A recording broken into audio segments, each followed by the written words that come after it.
This week's episode of History of the Known World is brought to you by Arcolana Milk TM.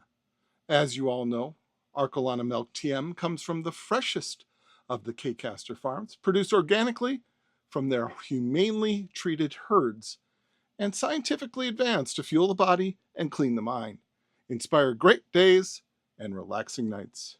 As the jingle says, Arcolana Milk is the one to drink if you're only drinking one, and as refreshing as a spring breeze and cool as the autumn sun. Ask for it at your local mercantile establishment. Please be sure to use responsibly and limit your take to 500 milliliters during any 12-hour period for your own health and safety.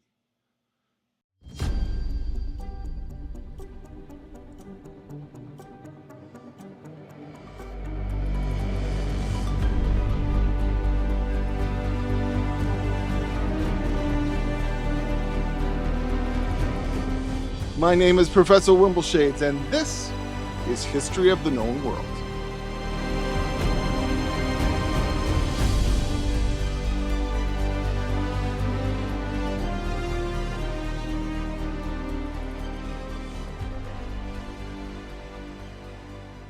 During my time as a professor at the University of Arcaster, I have had the pleasure of teaching hundreds, nay, thousands of creative students who have shared with me their own creations.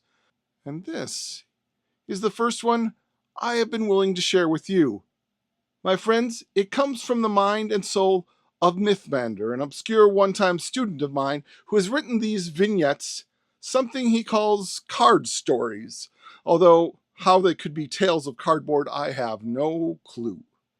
And yet, I present for you now, for your own listening pleasure, Tales from the Tumult, Season 1, Amongst the Confluence.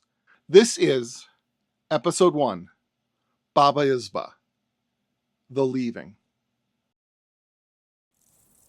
I was about 12 when we left the oasis. I remember lying on my chest, sprawled across the bedroom floor, drawing, trying to get the fingers right on a dracena, when my father called me down to the living room.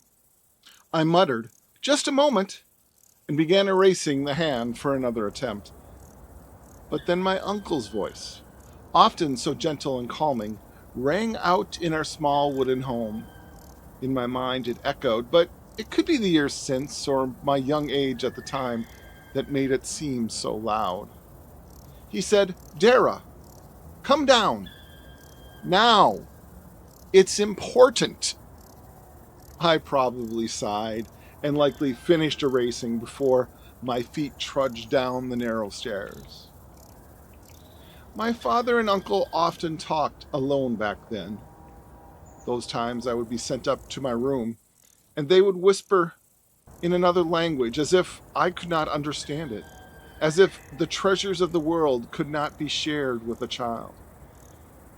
But though they were always careful with their intimacy, our home had only the 4 outside walls, and secrets could not be kept from bouncing off the thin wooden walls.